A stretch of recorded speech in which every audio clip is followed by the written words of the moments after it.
मित्रों, वीर मूल रूप से भैरवी के अनुयायी होते हैं और भगवान भैरव की उपासना करके उनके गण कहलाते हैं। जैसे भगवान भैरव महादेव महाकाल के गण हैं, उसी प्रकार वीर भैरव के गण कहलाते हैं। भैरव भगवती काली के पुत्र है, इसी कारण वीर देवी महाकाली के दूत भी कहलाते हैं।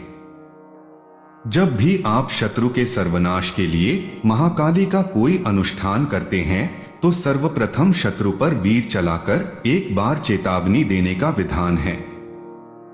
इस चेतावनी के बाद ही काली की शक्ति शत्रु पे कार्य करती है। वीर साधना का विधान बहुत ही गुप्त है। वीर साधना 61 दिन तक एक कमरे में बंद होकर करनी पड़ती है, जहां साधक का मुख 61 दिन तक गुरु के अलावा कोई नहीं देख सकता। साधना काल में महाकाली एवं भैरव हनुमान की प्रतिमा के अलावा 52 पुतलियों की आवश्यकता होती है। इस साधना में काला वस्त्र एवं काला आसन का उपयोग होता है। इस साधना काल में 61 दिन दांतों को साफ करना, बाल काटना, बालों में तेल लगाना, नहाना, खाना खाने के बाद मुख शोधन करना, कपड़े बदलना या धोना, नाखून बाल काटना, नाक कान साफ करना, झूठे बर्तनों को धोना, जिन बर्तनों में भोजन सामग्री बनाई जाती है उस बर्तन को धोना इत्यादि सब मना होता है। यह साधना श्मशान में ज्यादा फलीभूत होती है, किंतु श्मशान में 61 दिन निरंतर साधना करना सामान्य साधकों के लिए सुलभ नहीं होता। ऐसे में साधकों को श्मशान से मिट्टी या भस्म नियम विधि पूर्वक लाकर कमरे में स्थापित कर कमरे को श्मशान समझते हुए 61 दिन करनी होती है। इस साधना का एक गुप्त मंत्र है जिसमें 52 वीरों के नाम का संबोधन किया जाता है, उनका आह्वान किया जाता है।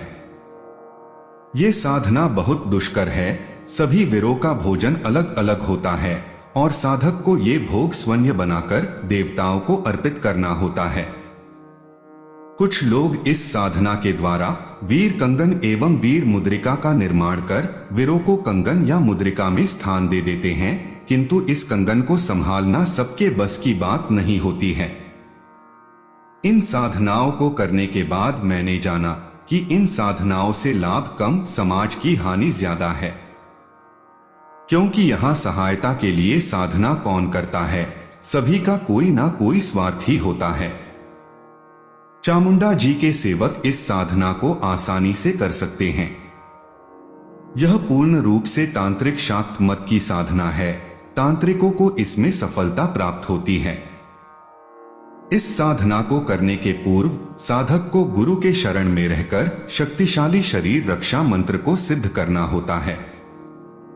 इस शरीर रक्षा की सिद्धि पहले ही 43 दिन में कर लेनी चाहिए। शरीर रक्षा के लिए साबर लक्ष्मण रेखा मंत्र का प्रयोग कर सकते हैं, जो लक्ष्मण जी ने सीता जी की सुरक्षा के लिए उपयोग किया था, जिसको तोड़ पाना महाप्रतापी रावण के बस में भी नहीं था। इस साधना को एक बार सिद्ध करने के बाद समाज के कल्याणार्थ बहुत से कंगन या मुद्रिका बनाई जा सकती है।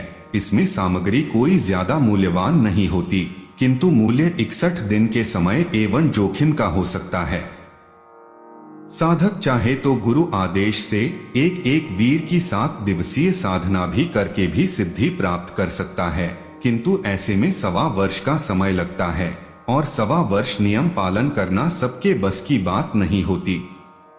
बहुत सारे लोग हैं जो सिर्फ वीर कंगना के बारे में बातें करते हैं, परंतु यहाँ मैं आपको इसका प्रामाणिक महत्व बता रहा हूँ। वीर कंगन क्या है और यह कितने प्रकार के होते हैं, आइए आप सभी को इसके बारे में जानकारी देते हैं। मित्रों, जो वीर कंगना तैयार की जाती हैं, वह वीर कंगना 3 प्रकार की होती है। पहला वीर कंगना 52 वीर और 64 जोगिनी की होती है। दूसरा वीर कंगना 51 वीर और 52 जोगिनी की होती है। तीसरा वीर कंगना 21 वीर और 24 जोगिनी की होती हैं। लेकिन मुख्यतः इन तीनों कंगन में सबसे अच्छा कंगन 51 वीर और 52 जोगिनी वाला माना जाता है, क्योंकि एक पर एक भारी शक्ति वाला कंगन अच्छे बुरे काम कर सकता है। बीर कंगन के माध्यम से बीरों से जो चाहो वह कार्य उनसे करवा सकते हैं। परंतु बात ऐसा है कि बीरों से वही काम करवाने कहो जो हम नहीं कर सकते हैं, क्योंकि प्रत्येक कार्य को करने के बाद बीर बदले में कुछ ना कुछ तो मांगता ही है। और अगर आप उसकी डिमांड पूरी नहीं करते हैं तो जब बीरों को अगला काम देंगे तो वह उस कार्य को पूरा नहीं करेगा। अगर आसान भाषा में कहा जाए तो बीर कार्य करने के बाद ऊर्जाहीन होने लगता है। इस ऊर्जा को पूरा करने के लिए बीर अपने पसंद का कोई भी चीज मांगता है जिससे वह पुनः ऊर्जावान हो सके। यह बीर आपसे सात्विक चढ़ावे या फिर किसी जीव की बलि भी मांग सकते हैं। बीर कंगन के माध्यम से षटकर्म कार्य आसानी से किए जाते हैं। इसी का लाभ उठाकर आजकल लोग बीरों से काम करवाते हैं और मोटा पैसा कमाते हैं। लेकिन बीरों से ऐसे काम नहीं करवाने चाहिए जिससे सिर्फ धनार्जन हो, बल्कि कुछ जन कल्याण करके, पीड़ित व्यक्ति का सहायता करके उनसे आशीर्वाद भी प्राप्त करना चाहिए। वीरों के सहायता से व्यक्ति अगर चाहे तो वह अपने समाज का कल्याण कर सकता है, अपने गांव समाज को उच्च स्तर पर ले जा सकता है। अब आइए जानते हैं कि कंगना क्या है। मित्रों, वीर कंगन का आसान सा अर्थ है कंगन में वीरों का स्थापना और साथ में जोगिनी की भी स्थापना करना। जैसे बराटी का अर्थ है बीर और बराटी विद्या का अर्थ है बीरों का विद्या, और जिसने बीरों का जागरण कर दिया समझ लो उसने बराटी विद्या को सिद्ध कर लिया। इसी प्रकार से किसी विशेष धातु से निर्मित कंगना को मंत्रों की शक्ति से कंगना में वीरों और योगिनी के शक्ति को समाहित किया जाता है, उसमें वीरों और योगिनियों को स्थापित किया जाता है।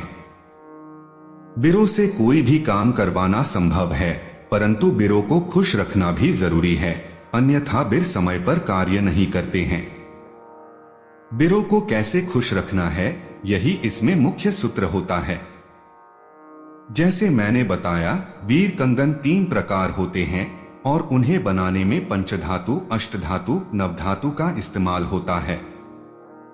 पंचधातु में स्वर्ण, रजत, कांस्य, तांबा और पित्तल होता है, जिसका इस्तेमाल करके वीर कंगना तैयार किया जाता है। वीर कंगना को बनाने के लिए इनको स्थिर लग्न, शुभ मुहूर्त में खरीदकर कंगन बनाने से अधिक लाभ प्राप्त होते हैं। इन सभी धातु को खरीदने के लिए अलग अलग दिनों का चुनाव भी करना होता है। जैसे स्वर्ण को गुरुवार, रजत को शुक्रवार, कांस्य को शनिवार, तांबा को रविवार और पित्तल को सोमवार को खरीदना चाहिए।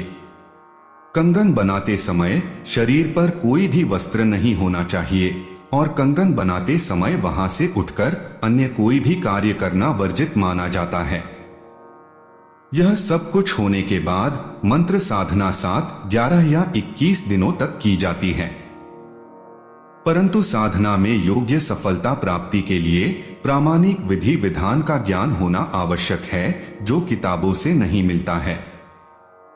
इसके लिए योग्य गुरु का मार्गदर्शन प्राप्त होना चाहिए।